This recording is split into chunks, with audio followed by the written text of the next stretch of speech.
लहरों से डरकर नौका पार नहीं होती, कोशिश करने वालों की कभी हार नहीं होती। नन्ही चींटी जब दाना लेकर चलती है, चढ़ती दीवारों पर 100 बार फिसलती है। गिरकर चढ़ना, चढ़कर गिरना अखरता है, आत्मविश्वास रगों में साहस भरता है। आखिर उसकी मेहनत बेकार नहीं होती, कोशिश करने वालों की कभी हार नहीं होती। तो चलिए दोस्तों, इसी के साथ हम अपना वीडियो शुरू करते हैं। और आज के वीडियो में हम पढ़ने वाले हैं चैप्टर जिसका नाम है वर्क। अब देखिए, इस चैप्टर वर्क, ये जो टॉपिक है फिजिक्स का, मैं इसे अगर आप पूरा वीडियो देखते तो पूरा समझा दूंगा। अब आप लोग कुछ लोग जो है मेहनत ही नहीं करते हैं। अब वर्क ऐसा चैप्टर में भी वर्क नहीं कीजिएगा तो कौन सा चैप्टर में वर्क कीजिएगा, हमको समझ में नहीं आ रहा। अब देखिए, जैसे कि फिजिक्स का आप कोई भी टॉपिक पढ़ते हैं तो उसके बारे में 2-3 चीज़ है जो आपको पढ़ना आता है। पहला डेफिनेशन, यूनिट, उसका डेरिवेशन, उसका फॉर्मूला, बहुत सारा चीज़ हम सब आपको पढ़ाएंगे, चिंता नहीं कीजिए।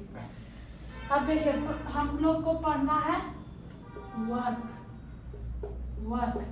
अब वर्क का डेफिनेशन क्या होता है? वर्क का डेफिनेशन, वर्क क्या होता है? आप देखिए, आप रियल लाइफ में जो वर्क करते हैं और फिजिक्स की भाषा में जो वर्क होता है, दोनों अलग अलग होता है।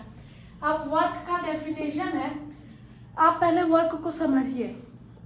वर्क है जैसे कि ये एक ऑब्जेक्ट है, मैं इसे पुश कर रहा हूँ और ये आगे की तरफ डिस्टेंस कुछ कवर कर रहा है।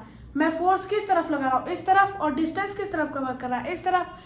तो जब फोर्स अप्लाइड और distance covered by the object same direction में होता है, तब क्या होता है? वर्क होता है। जैसे कि हम यहाँ पर फोर्स लगाए तो डिस्प्लेसमेंट भी कहाँ हुआ? वही हुआ। डिस्प्लेसमेंट भी उसी डायरेक्शन में हुआ, सेम डायरेक्शन है तो वर्क होगा। अब इसका फॉर्मूला क्या है? फॉर्मूला अभी हम क्या बताएं आपको? ऑब्जेक्ट है, फोर्स लगता है, फोर्स लिख दिए। बॉडी डिस्टेंस कवर करता है, डिस्टेंस लिख दिए। अब इसमें कुछ डायरेक्शन भी तो होता है। अब डायरेक्शन को किससे बता सकते हैं? एंगल से बता सकते हैं। एंगल से कैसे? जैसे कि ये है मेरा फोर्स, ये है मेरा डिस्प्लेसमेंट। डिस्प्लेसमेंट को एस से डिनोट करते हैं। डिस्प्लेसमेंट क्या होता है? डायरेक्शन होता है, डिस्टेंस कवर्ड होता है डायरेक्शन के साथ। डिस्टेंस कवर्ड होता है डायरेक्शन के साथ। तो अब ये दोनों के बीच का एंगल ही डिसाइड करता है। जैसे कि फोर्स यहाँ लगा रहा है लेकिन डिस्प्लेसमेंट यहाँ हो रहा है, तो डिस्प्लेसमेंट का डायरेक्शन कौन बताता है? ये बीच वाला एंगल। और इस बीच वाले एंगल को हम लोग थीटा से डिनोट करते हैं। किससे? थीटा। अब को बहुत सारे बच्चे थीटा, इस थीटा से डर जाते हैं। थीटा क्या? एक सिंबल है, सिर्फ सिंबल, जिसका स्पेलिंग क्या है? THEETA। थीटा कुछ नहीं, बस सिंबल है। और तो force into displacement, force into distance covered. और हम लोग डायरेक्शन को किससे दिखाते हैं? डायरेक्शन को एंगल से। एंगल हम लोग क्या दिए? थीटा। और सिर्फ थीटा अकेले नहीं लिख सकते, उसके साथ हमें कोई ट्रिग्नोमेट्रिक रेशियो लिखना होगा।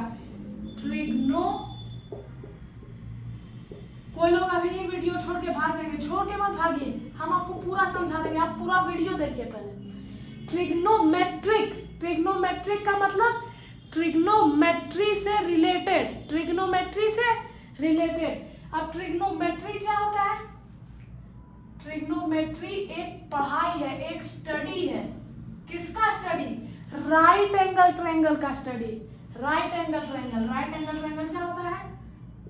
जिसका एक एंगल 90 डिग्री होता है। जिसका एक एंगल 90 डिग्री होगा वो राइट एंगल ट्रायंगल होगा। बाकी तो एंगल हमको फर्क नहीं पड़ता, एक एंगल 90 डिग्री रहना चाहिए, तब वो क्या हो जाएगा? राइट एंगल ट्रायंगल हो जाएगा। और ट्रिग्नोमेट्री क्या होता है? यही ट्रायंगल का स्टडी को ट्रिग्नोमेट्री कहते हैं। अब इसमें क्या होता है? साइन होता है, कॉस होता है। इसमें होता तो टोटल 6 प्रकार का है, लेकिन जो बेसिक फंडामेंटल जो है वो 2 को है, साइन और कॉस। हम लोग इसमें कॉस लेते हैं। क्यों कॉस लेते हैं? कॉस का फॉर्मूला होता है base by hypotenuse. Base by hypotenuse. आप लोग बोलेंगे सर कॉस क्यों लिए, साइन क्यों नहीं लिए? तो हम बोलेंगे क्यों, क्योंकि बेस क्या है, नीचे वाला बेस है, और हाइपोटेनस 90 डिग्री के अपोजिट क्या होता है, हाइपोटेनस होता है। तो ये क्या बचा, परपेंडिकुलर तो हम लोग ले नहीं रहे हैं, इसमें कॉस थीटा में परपेंडिकुलर होता है बेस बाय हाइपोटेनस। तो इसको हटा दीजिए, क्या बचा, कुछ ऐसे बचा।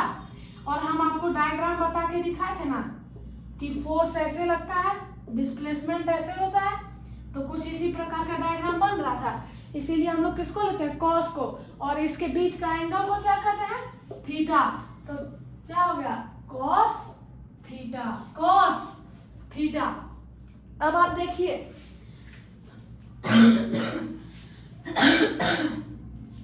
वर्क का फॉर्मूला फोर्स इनटू डिस्टेंस नहीं, अगर आप इसे और कन्वीनियंट वे में, ताकि आपको आगे जाके दिक्कत ना हो, तो आप इसे डिस्टेंस की जगह डिस्प्लेसमेंट भी कर सकते हैं, क्योंकि आपको इसमें वर्क ही नहीं पढ़ना, नेगेटिव वर्क पढ़ना है, जीरो वर्क पढ़ना है, तो उसमें आपको डिस्टेंस नहीं डिस्प्लेसमेंट लेना होता है। और डिस्प्लेसमेंट क्या होता है, डिस्टेंस देखिए आप यहाँ भी कवर कर सकते हैं, यहाँ भी कवर कर सकते हैं, यहाँ भी कवर कर सकते हैं, कहीं भी कर सकते हैं, लेकिन डिस्प्लेसमेंट एक पार्टिकुलर डायरेक्शन में होता है, और डिस्प्लेसमेंट नेगेटिव भी होता है, डायरेक्शन कभी, डिस्टेंस कभी नेगेटिव नहीं होता।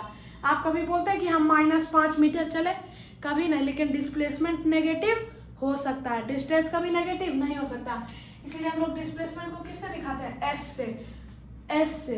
अब आप बोलिएगा एस से ही क्यों दिखाते हैं सर, डी से क्यों नहीं दिखाते? अब हम बोलेंगे कि हम इसमें क्या कर सकते हैं, ये तो जो साइंटिस्ट था रूल दिया है। अब इसका यूनिट क्या होता है, यूनिट है SI, यूनिट है इसका जूल, JOULE, जिसका सिंबल कैपिटल J है। और CGS यूनिट आर्ग, ERG।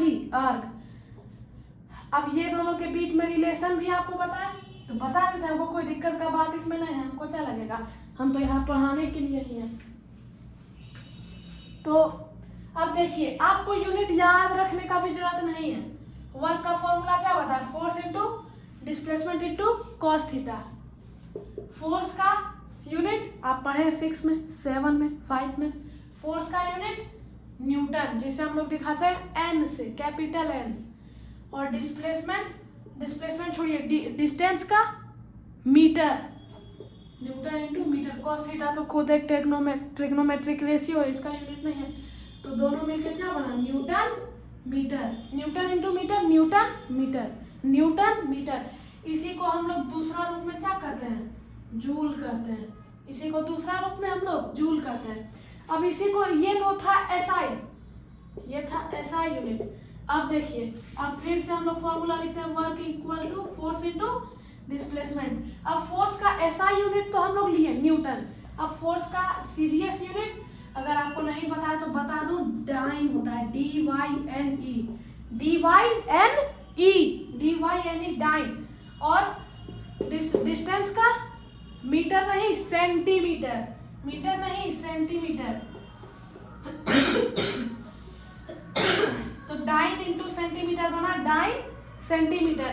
और न्यूटन मीटर को हम लोग लिखते थे जूल, और इसको लिखते हैं ERG।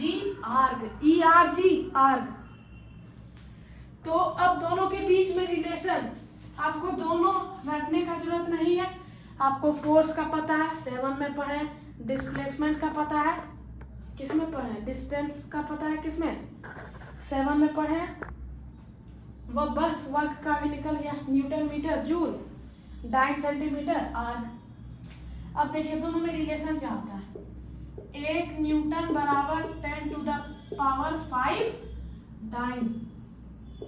पिछले क्लास में था, हम पढ़ाए थे। आप बोलिए सर पिछले क्लास में नहीं था, हम पढ़ाए थे, आप मेरा वीडियो जाके देख लीजिए एनर्जी का।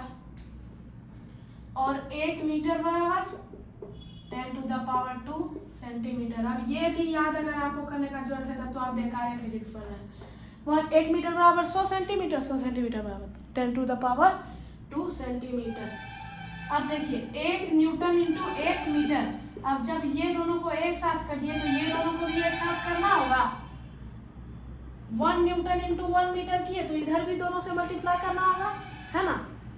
तो 10 to the power 5 into 10 to the power 2, 1 newton metre बराबर कितना हो गया, 10 to the power 5 into 10 to the power 2 बराबर 10 to the power 7 9 centimetre. 10 to the power 7 9 centimetre. और 9 सेंटीमीटर को हम लोग क्या लिखते हैं, ERG, आर्ग। तो 1 न्यूटन मीटर, यानी कि न्यूटन मीटर को हम लोग जूल भी लिख सकते हैं। 1 जूल बराबर 10 टू द पावर 7 आर्ग। 1 जूल बराबर 10 टू द पावर 7 आर्ग। तो ये था इसका यूनिट आपको दिखा दिए, रिलेशन भी बता दिए। अब क्या, अब इसमें बहुत चीज पढ़ना है, रुकिए आपको पढ़ाते हैं। अब वर्क 3 प्रकार का होता है।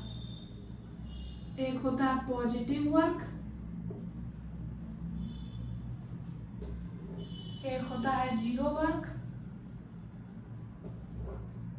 और एक होता है नेगेटिव वर्क। पॉजिटिव वर्क, अब देखिए आपको वर्क चैप्टर पढ़ना है तो आपको कुछ कुछ चीज याद करना होगा। कौन कौन सा चीज, कॉस थीटा होता है। कॉस थीटा आपको पता है, वर्क का फॉर्मूला क्या है, F into S into cos theta, FS cos theta. Cos theta क्या बताया था आपको, फोर्स और डिस्प्लेसमेंट के बीच का एंगल। अब जैसे कि अगर हम फोर्स इस डायरेक्शन में लगा रहे हैं और डिस्प्लेसमेंट भी इसी डायरेक्शन में हो गया, तब कोई एंगल में डिफरेंस आया। आप इसी डायरेक्शन में फोर्स लगा रहे, इसी डायरेक्शन में सीधा लाइन बन गया कोई। अब आप बोलिएगा सीधा लाइन है सर 180 डिग्री, नहीं वैसा नहीं होता है। नो नो नो नो, वैसा नहीं होता है। सीधा जब दो चीज एक ही लाइन पर रहता है तब उसका एंगल 0 डिग्री रहता है, 0 डिग्री। तो कॉस, अब देखिए वर्क बराबर क्या होता है, force into displacement into cos theta. अब फोर्स मान लेते हैं 10 न्यूटन है, डिस्प्लेसमेंट 5 मीटर है। कॉस थीटा क्या होता है, एंगल। और एंगल हम क्या बोले, पॉजिटिव वर्क में हम इस तरफ फोर्स लगा रहे हैं, इस तरफ डिस्प्लेसमेंट हो रहा है, दोनों सेम लाइन में है, तो सेम लाइन में क्या होता है 0 डिग्री। तो थीटा क्या हो जाएगा, 0 डिग्री हो जाएगा। तो इसका फॉर्मूला क्या बन जाएगा, 10 newton into 5 metre into cos 0 degree, cos 0 degree. अब आपको हम क्या बोले थे, 2-3 चीज आपको याद करना होगा, 2-3 चीज आपको याद करना होगा। तो क्या आपको याद करना होगा, कॉस 0 बराबर 1, कॉस 90 बराबर 0, कॉस 180 बराबर -1। ये 3, अगर आपको एक एक्स्ट्रा याद करना है तो आप कॉस 30 डिग्री कर लीजिए। बस ये चारों आपको याद करना है। आपका ये जो वर्क का चैप्टर है ये आपका खत्म हो जाएगा, यही चारों में आपका वर्क का चैप्टर खत्म हो जाएगा। तो अब देखिए कॉस जी, अब देखिए 10 इंटू 5 क्या होता है 50 न्यूटन मीटर इंटू कॉस 0 का मान क्या होता है 1, कॉस 0 का मान 1, तो हम लोग यहाँ लिख देंगे 1 न्यूटन मीटर को हम लोग जूल भी लिख सकते हैं। तो 50 जूल हमारा वर्क डन हो गया। वर्क डन क्या हो गया 50 जूल।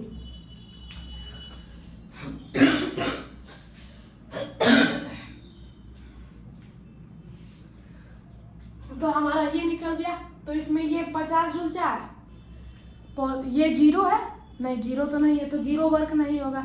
माइनस लगा हुआ है पीछे में, नहीं तो नेगेटिव भी नहीं है, नेगेटिव वर्क भी नहीं होगा। तो ये क्या है, पॉजिटिव वर्क है। अब इसमें भी वही फॉर्मूला वही है, F into S into cos theta, cos theta. अब देखिए फोर्स हम उतना ही लगा रहे हैं 10 न्यूटन, डिस्प्लेसमेंट भी उतना ही हो रहा है 5 मीटर, लेकिन इस बार कॉस, अब देखिए 0 वर्क कब होता है, अब जैसे कि एक कूली है। कूली क्या होता है? कूली जो ट्रेन रेलवे स्टेशन के पास जो आपका सामान, आपका मदद करने के लिए, आपका सामान उठाने के लिए नहीं होता है, वही कूली होता है। अब ये कूली है, अपना सामान रखा अपना सर पर और चलने लगा सीधा। तो अब उसका सर पर सामान है ना, है कि नहीं है? पहले ये बताइए, है कि नहीं है? तो अब देखिए, आपको पता है कि कोई भी मैटर, उसके पास मास होता है। Anything that occupy space and has mass is called matter. अब मास है तो उसका मास कुछ वेट लगाता है। ये बॉडी है, ये नीचे कुछ फोर्स लगाता है, ग्रेविटी सुना है? ग्रेविटी इस बॉडी को नीचे खींचता है।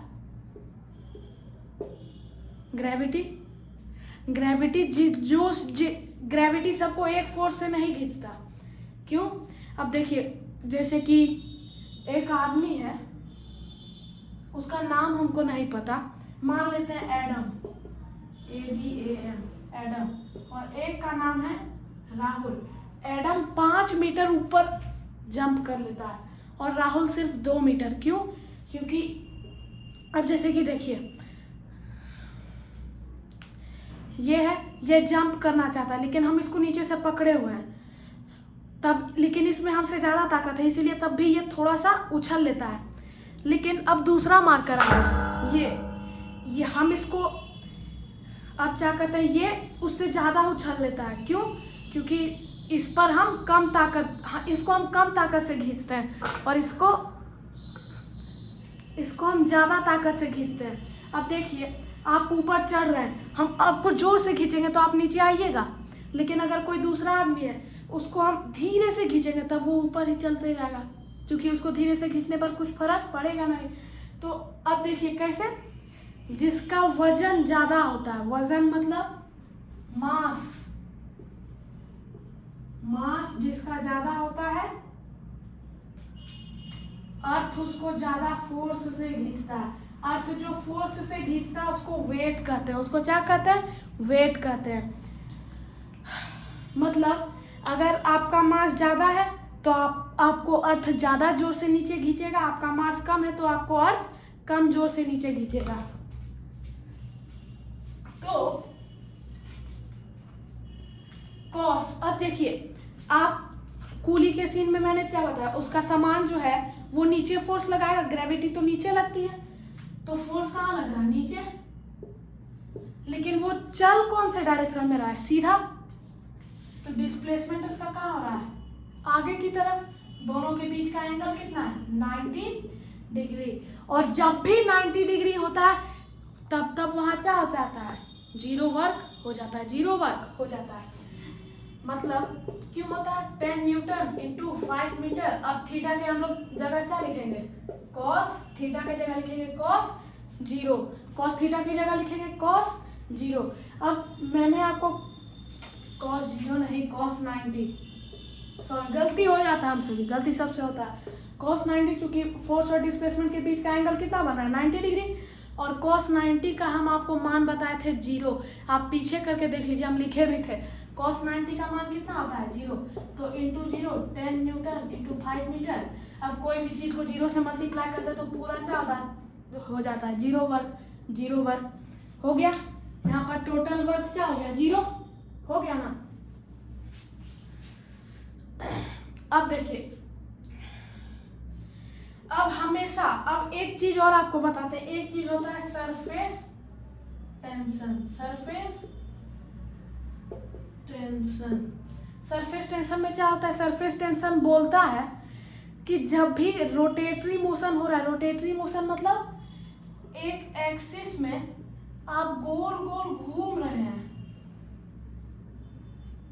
तब उसमें वर्क हमेशा 0 होता है। क्यों? देखिए, जैसे कि आपका हाथ में एक रस्सी है जिसका एक एंड, एक रस्सी ऐसा, एक एंड आपका हाथ में है और एक एंड में पत्थर लटका हुआ है ऐसे। आप उसको घुमाइएगा तो हाथ नहीं घुमाना, हाथ सीधा रखना, ऐसे ऐसे घुमाइएगा तो आप क्या करते हैं? उसे अंदर की तरफ टान रहे। पता नहीं आपको पता चल रहा है कि नहीं। अगर आप उसे बाहर की तरफ छोड़ दें तब तो वो फेंका जाएगा। आप उसे हल्का सा फोर्स के साथ अंदर क्या कर रहे हैं, टान रहे हैं। तो ये गोल है, ये सेंटर है आपका हाथ। अब आप इसे कुछ फोर्स के साथ टान रहे हैं। अगर आप फोर्स ही नहीं लगाइएगा तब तो ये बाहर फेंका जाएगा। आप घुमा के देखिए, आपको हल्का सा टानते आपको पता चलेगा, अंदर की तरफ टानते तभी आपके पास होता है, नहीं तो फेंका जाता है। और ये जो पत्थर है ये जा तो रहा है ऐसे, भले ही मुड़ जाता है लेकिन उसका पाथ तो कुछ ऐसा ही रहता है ना। तो दोनों के बीच का एंगल क्या बना, 90 डिग्री। cos 90 होता है 0, आपका टोटल वर्क 0। इसीलिए बोलता है कि रोटेटरी मोशन में हमेशा वर्क क्या होता है, 0 रहता है। रोटेटरी में हमेशा वर्क 0 रहता है। आप देखिए ये सन है, सन, और ये अर्थ है। अगर सन अर्थ को खींचता है, अट्रैक्शन फोर्स लगाता है अपना। अगर अट्रैक्शन फोर्स नहीं लगाता तब अर्थ कहाँ फेंका जाता है, हम लोग कहाँ चले जाते, किसी को पता भी नहीं चलता। और अर्थ सन के गोल गोल घूम रहा है, तो ये कुछ फोर्स लगा रहा है, ये रहा फोर्स ऐसे, और अर्थ जाना चाहता है ऐसे, दोनों के बीच का एंगल 90 डिग्री। तो अर्थ घूमने समय वर्क नहीं कर रहा है, घूमने समय वर्क नहीं कर रहा है। अब नेगेटिव वर्क भी देख ही लीजिए। अब देखिए नेगेटिव वर्क में क्या होता है, आप फोर्स ऐसे लगा रहे हैं लेकिन डिस्प्लेसमेंट उल्टा डायरेक्शन में हो रहा है। उल्टा डायरेक्शन में मतलब आप फोर्स ऐसे लगा रहे हैं लेकिन डिस्प्लेसमेंट उल्टा डायरेक्शन में हो रहा है। तो दोनों के बीच का एंगल क्या हो गया, 0 डिग्री, 180 डिग्री, 180 डिग्री। अब आप बोलिएगा सर, आप बोले एक लाइन पर रहता है तब 0 डिग्री होता है। एक लाइन पर तब रहता है जब फोर्स इधर हो और डिस्प्लेसमेंट भी इधर हो, तब 0 डिग्री होगा। लेकिन यहाँ पर फोर्स इस तरफ है और डिस्प्लेसमेंट अपोजिट डायरेक्शन में, तो ये क्या हो जाएगा, 180 डिग्री हो जाएगा।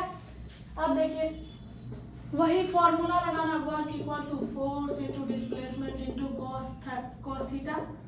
फोर्स 10 न्यूटन है इंटू 5 मीटर, कॉस थीटा की जगह क्या लिखेंगे, 180। अब 180 का मान बताया था मैंने -1। अब आप -1 में से पूरा मल्टीप्लाई कीजिएगा तो ये टोटल में नेगेटिव हो जाएगा कि नहीं होएगा, बस टोटल नेगेटिव हो गया, वर्क भी नेगेटिव हो गया।